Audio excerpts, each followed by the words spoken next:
The eastern Syrian plateau at 2 a.m. looks like nothing. Looks like the absence of everything. No lights, no movement, no sound except the low, dry push of wind across a landscape so flat and featureless that the horizon disappears into itself before it reaches anything worth naming. The villages in this part of Deir ez-Zor Governorate had been emptied in stages over the preceding decade. First by war, then by the particular kind of quiet that follows war when the forces that won it have no interest in being observed. The roads that cross this plateau had carried military convoys at irregular intervals for years. Satellite imagery had documented the traffic. Analysts had cataloged the vehicle types, the transit frequencies, the cargo profiles estimated from load-bearing and suspension compression. It was the kind of patient, granular intelligence collection that produces no headlines and no immediate, actionable product. Until it does. The facility that had been identified at a set of coordinates 11 kilometers southeast of a long-abandoned agricultural collective had not been built to look like a military installation. It had been built to look like the remnants of that same agricultural infrastructure it sat beside. Corrugated metal structures arranged in a loose cluster consistent with equipment storage. A water tower that satellite thermal imaging had eventually revealed to be not a water tower at all, but a ventilation and cooling structure for an underground power distribution node. Access roads that appeared, from altitude, to be the same rutted tracks that had served the collective's tractors decades earlier, but that ground-penetrating radar passes conducted by overflying assets had shown to be reinforced beneath the surface to bear loads far heavier than any agricultural machine. And 3 underground chambers, the deepest reaching 14 meters below the surface, whose existence had been inferred from a combination of acoustic resonance analysis, soil displacement patterns visible in high-resolution imagery taken after seasonal rainfall, and the behavior of the facility's electrical consumption signature, which spiked on a cycle inconsistent with any agricultural or industrial process, but entirely consistent with the charging and maintenance of a large inventory of battery-powered autonomous aerial systems. The facility was an Iranian drone production and pre-positioning complex, not a launch site in the conventional sense, something more dangerous than that. A forward logistics node positioned inside Syrian territory with the tacit authorization of a government that had long since ceded meaningful sovereignty over its eastern provinces to the forces that protected it. A facility designed not to launch individual strikes, but to maintain a ready inventory of one-way autonomous systems in a state of near-immediate deployment readiness, from which they could be dispersed to multiple launch points across a wide geographic area within hours of an activation order. The intelligence assessment of the facility's current inventory had been revised upward 3 times in the preceding 6 weeks as additional collection refined the estimate. The current figure, assessed with moderate to high confidence, was significant enough that the analysts who produced it had flagged it with a priority indicator that moved it automatically to the top of the relevant decision queue. The decision that came back down that queue had taken 11 days. 11 days during which the facility had continued to operate, continued to receive resupply, continued to maintain its inventory in the state of readiness that made it a threat. 11 days during which the operators who would eventually be given the mission had been in a holding pattern at a staging location whose geographic position placed them close enough to the operational area to launch within a short reaction window, but far enough removed that their presence created no observable pattern in the regional intelligence environment. They had trained during those 11 days. They had run the mock-up sequence in a structure assembled from technical drawings and imagery analysis, and they had run it in daylight and in darkness, and with variables introduced at random by the sergeant major who oversaw the rehearsal cycle and who had a particular gift for identifying the moment a team had become comfortable and introducing something that destroyed that comfort. They had reviewed the imagery package until every structure at the target site was as familiar to them as the layout of their own equipment bays. They had discussed the complications and the contingencies and the variables that could not be controlled, and they had reached the kind of collective operational readiness that only comes from that specific combination of preparation and waiting. The waiting was its own discipline, staying operationally sharp through 11 days of enforced patience required the same mental architecture as the mission itself. Controlled focus, managed uncertainty, and the ability to hold a high state of readiness without burning through the reserves that the mission itself would demand. At 11:47 p.m., the mission authorization arrived. It came through the standard secure channel in a format so compressed and procedurally routine that anyone observing the communication signature would have seen nothing unusual. The team leader read it in 40 seconds. He acknowledged it in 4 words. He then briefed his element in the measured, precise language of a person who has rehearsed this briefing mentally so many times that delivering it aloud is simply the last step in a long internal process. At 12:31 a.m., 2 MH-60M helicopters lifted from the staging location and turned northeast. They flew at an altitude low enough that ground radar coverage in the corridor they were transiting would not separate their signatures from the terrain return. The route had been selected specifically to exploit 3 gaps in the regional air defense radar network, gaps that existed not because of any failure in the network's design but because of the geography of the plateau itself, which created radar shadow zones in the terrain profile at the altitudes the aircraft were flying. The pilots had flown the route profile 3 times in simulation, and once in a limited exposure rehearsal transit conducted 9 days earlier under cover of a routine regional patrol.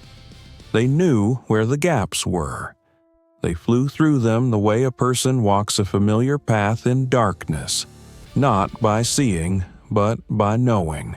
Inside the cabin of the lead aircraft, the operators sat in the practiced stillness of people, conserving everything they had for what came next. The vibration of the airframe at low altitude over rough terrain was constant and irregular, different from the smooth transit vibration of higher altitude flight. A reminder at a physical level that the aircraft was working harder and the margins were tighter. The smell inside the cabin was aviation fuel, equipment lubricant, and the particular odor of neoprene and nylon under operational load. No one spoke. The internal communication system carried only the navigation calls from the pilot and the periodic confirmations from the electronic warfare operator who was watching the sensor picture with the sustained, low-intensity attention that would sharpen instantly to something else the moment it needed to. The helicopters were modified in ways that reduced their acoustic and thermal signature below the standard profile for their airframe class. The exhaust suppressors redirected thermal output away from the likely observation angles.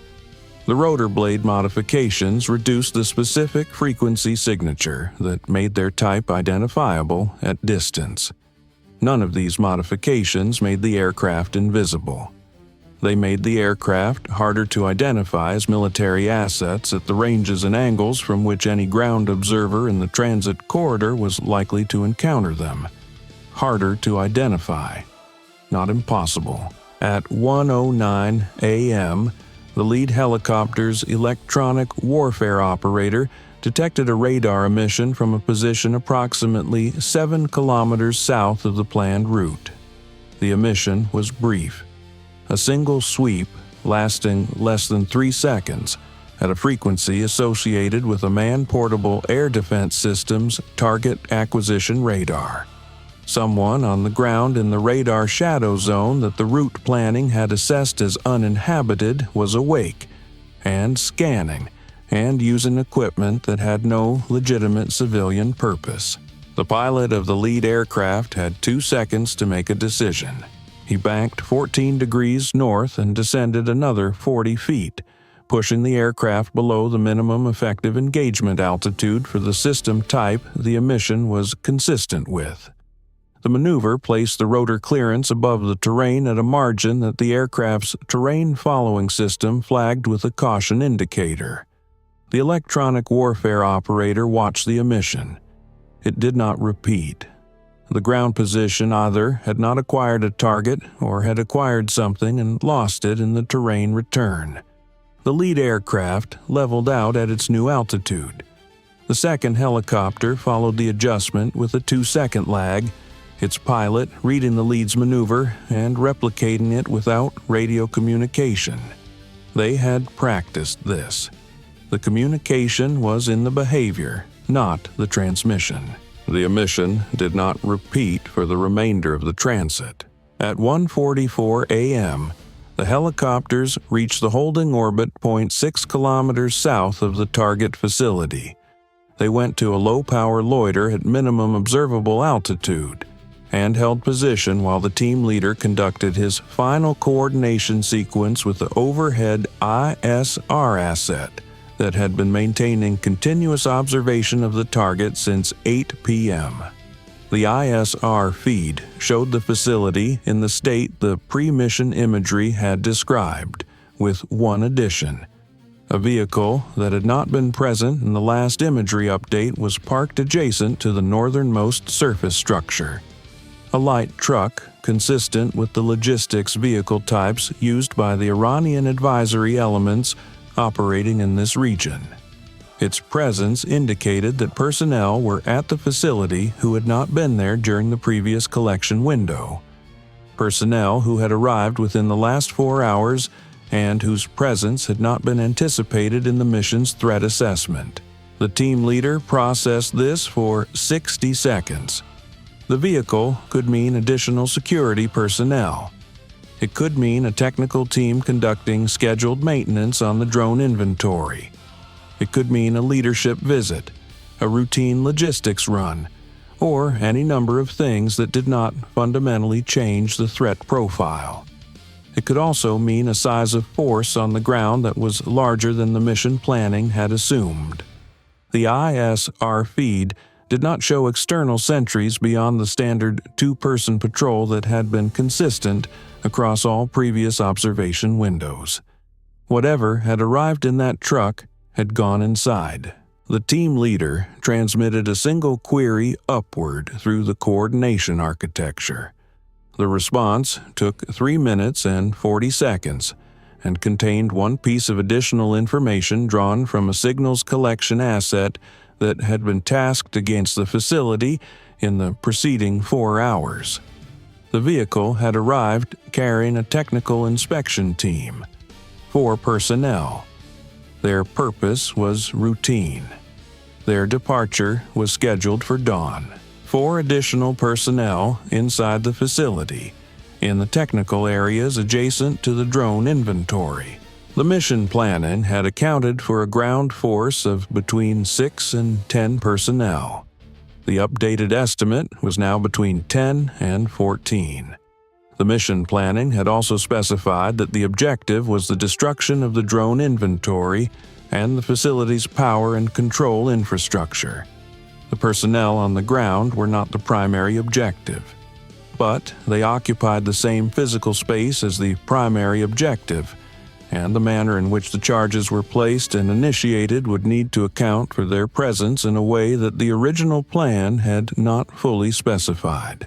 The team leader called his demolition specialist forward and gave him 45 seconds of quiet, specific instruction.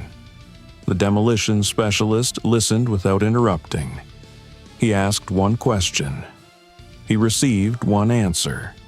He nodded once and moved back to his position.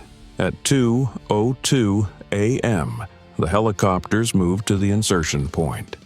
The landing zone was a depression in the terrain 340 meters southwest of the facility's perimeter, selected because its elevation profile created a visual and acoustic barrier between the LZ and the facility's likely observation points. The aircraft were on the ground for 11 seconds. The element of 14 operators was off and moving before the rotor wash had finished disturbing the dust on the surface. The helicopters lifted immediately and returned to the holding orbit, where they would remain until the extraction call. The approach to the facility perimeter took 8 minutes. The terrain provided enough undulation to allow movement below the sight line of the surface structures for the first 200 meters. The final 140 meters were flat and open, crossable only in the blind ground between the patrol pattern's outermost point and its turn. The point man had timed the patrol on the ISR feed for 6 hours before the mission launched. The patrol interval was consistent. The window was 42 seconds. At 2:14 a.m., the element crossed the perimeter in 2 groups of 7, separated by a 12-second interval. The facility's surface structures were 3 connected corrugated metal buildings, with a shared central access corridor. The underground access was through a hardened stairwell inside the westernmost building.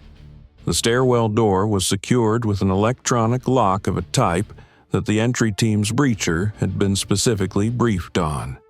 The bypass sequence took 19 seconds, which was 4 seconds longer than the rehearsal average. The breacher did not acknowledge the extra time. He completed the sequence and held the door. The underground level was lit with the low-level amber maintenance lighting that Iranian facilities of this type maintain during off-hours operation. The smell was electronics, machine oil, and the dry, slightly chemical odor of battery banks in a continuous state of slow discharge. The temperature underground was noticeably cooler than the surface, the kind of steady, enclosed cool that has nothing to do with climate and everything to do with the absence of sun and wind and any connection to the living world above. The overhead lighting cast long shadows between the equipment rows and gave the chamber the quality of a space that was designed to contain things, not to be inhabited. The hum of the charging systems was low and constant, the background frequency of a facility that never fully powered down, that existed in a permanent state of readiness that required continuous electrical maintenance to sustain. The drone inventory was stored in 3 rows of racked charging cradles that ran the length of the primary chamber. The systems in those cradles were not small. Each one represented a significant investment in manufacturing, guidance programming, and warhead integration. There were, by the cargo specialist's rapid count, conducted in the first 90 seconds after entry, significantly more units than the upper bound of the intelligence estimate had projected. He did not pause to process the implication of that discrepancy. The implication was already understood by everyone in the chamber. It was understood in the way that operational realities are understood when there is no time to discuss them. Immediately, completely, and without the luxury of reaction. The demolitions specialist moved through the chamber with focused speed, placing charges at the power distribution nodes, the guidance programming stations, and the structural support points of the racking system. He placed a secondary package at the facility's underground generator and fuel storage connection point. Each charge was set to a timer sequence that would initiate in cascading intervals, ensuring that the power infrastructure failed first, the inventory charges second, and the structural elements last. He was done in 9 minutes and 40 seconds. He had planned for 12. At 2:28 a.m., the signals specialist, working in the facility's communications room on the surface level, completed the data extraction from the facility's network-connected planning terminal. The terminal had not been encrypted at the level that would have required a specialized bypass. It had been secured with the kind of access control that assumes the people who might want to access it will never be standing in the room. The signals specialist had been standing in the room for 4 minutes and 20 seconds. The extraction drive he inserted pulled everything the terminal held and formatted it for transmission in a package that would reach the analysis node within 30 seconds of the upload trigger being activated.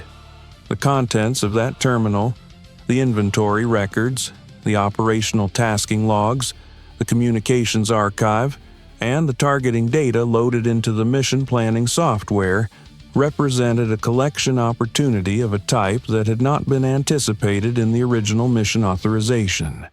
The signals specialist activated the upload trigger at 2:29 a.m., and the package was moving before he pulled the drive. The 4 technical inspection personnel were located in a side chamber adjacent to the main inventory hall, where they had been conducting a documentation review of the inventory manifest when the entry team had secured the underground level. They were alive and would remain so. The mission had not been authorized to produce any other outcome for non-combatant technical personnel. They were secured in place with materials that would allow them to free themselves within approximately 40 minutes of the element's departure. By the time they did, the charges would have long since initiated. At 2:33 a.m., the element began extraction. The surface crossing back to the LZ was the highest exposure phase of the operation.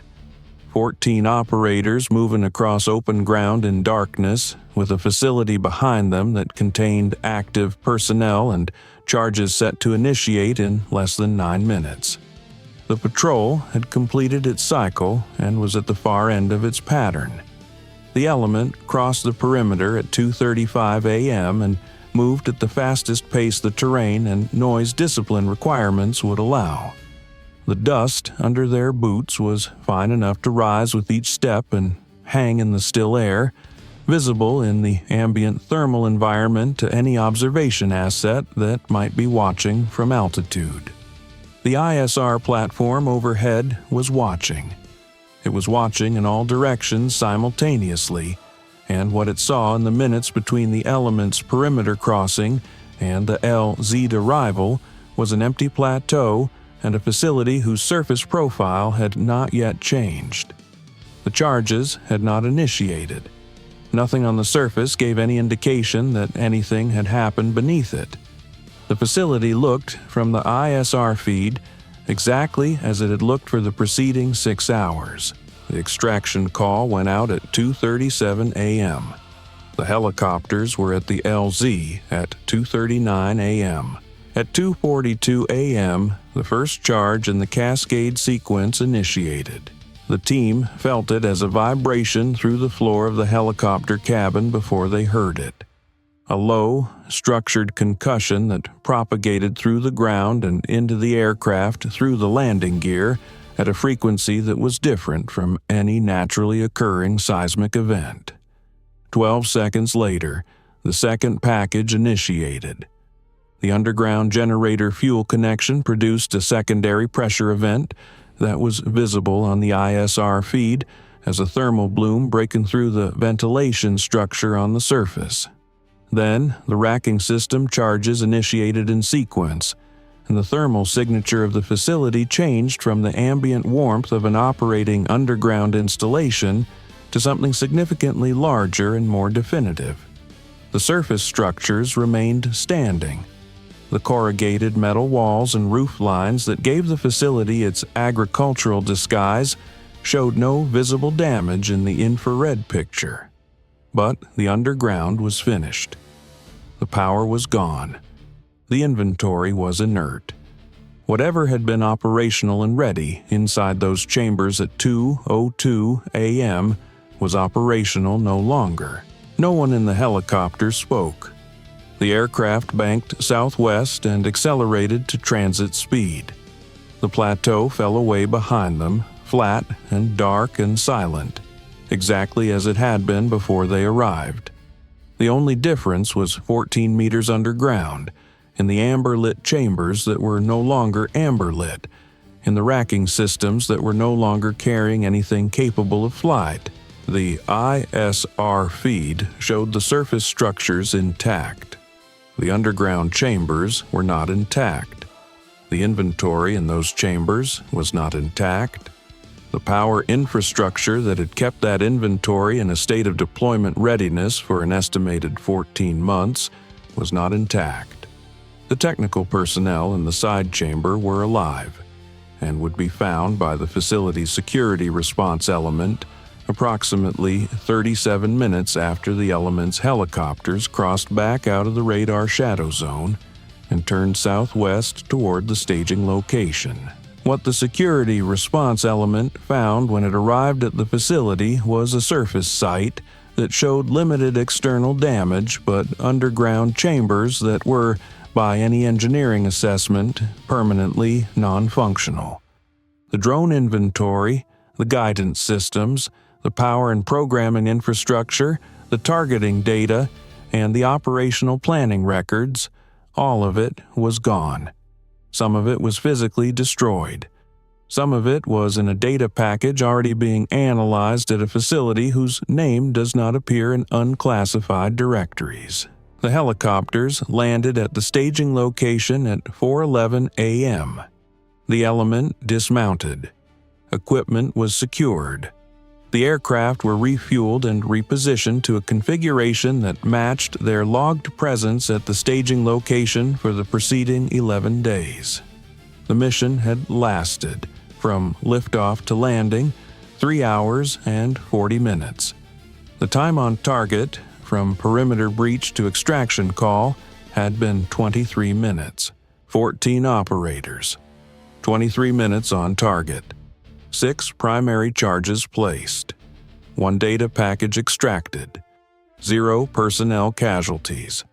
The drone inventory that had been assessed as capable of supporting coordinated multi-axis strikes against naval assets across a regional theater was gone from the equation. The plateau at dawn looks like nothing. The same flat expanse, the same dry horizon, the same absence of anything worth naming.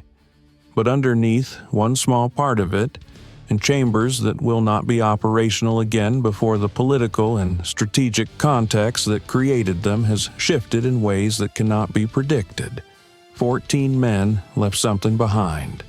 Not a trace, not a mark. Only the stillness of a threat that had been breathing and is no longer. What cannot be found cannot be grieved. What cannot be attributed cannot be answered. The ghost leaves nothing but the silence it came from.